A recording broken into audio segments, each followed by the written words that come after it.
Du 19 janvier au 25 février, Vélizy amorcera son recensement de la population. Une procédure qui, depuis 2004, doit impérativement se dérouler chaque année pour toute ville de plus de 10 000 habitants. Le recensement sert à déterminer la population officielle des communes. De ces chiffres découle le budget de chaque commune et le nombre de conseillers municipaux. Il sert à connaître les caractéristiques de la population, les âges, les professions, les conditions de logement, entre autres. Et à partir de là, il va permettre de définir les besoins d'équipements collectifs, de préparer des programmes de rénovation des quartiers, construire des écoles notamment, et déterminer les moyens de transport qui sont nécessaires ou à faire évoluer. Le recensement est un geste citoyen, donc effectivement, il faut que chacun réponde et il est obligatoire.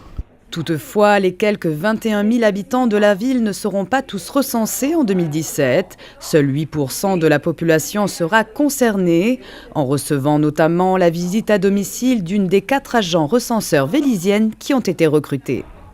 Chaque commune, en fonction du nombre de logements recensés, va recruter des agents recenseurs qui seront chargés, chacun, de différents secteurs de la ville et d'aller frapper aux portes, des adresses et des logements qui ont été déterminés préalablement par l'INSEE, de façon aléatoire. Un petit peu comme au loto, des adresses sont tirées au sort. Certains Véliziens auront la visite de nos agents recenseurs qui ont, pour la plupart, déjà reçu dans leur boîte aux lettres un courrier du maire qui les informe qu'ils seront recensés. Pour répondre au recensement, 2 solutions, à l'écrit sur des feuillets moyennant 2 visites d'agents recenseurs ou, plus facile et pratique, sur Internet, ce qui n'engendrera finalement qu'une seule visite d'un agent recenseur. Le recensement, c'est sûr.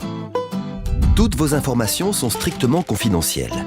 Le recensement se déroule selon des procédures approuvées par la Commission nationale de l'informatique et des libertés. L'INSEE est le seul organisme habilité à exploiter vos informations. Elles ne peuvent donner lieu à aucun contrôle administratif ou fiscal. Vos noms et adresses sont nécessaires uniquement pour être sûr que les logements et les personnes ne sont comptés qu'une fois. Ils ne sont pas conservés dans nos bases de données. Toutes les personnes ayant accès à vos informations, en particulier les agents recenseurs, sont tenues au secret professionnel. Pour savoir si vous êtes concerné par le recensement cette année, rendez-vous sur lerecensementsetmoi.fr.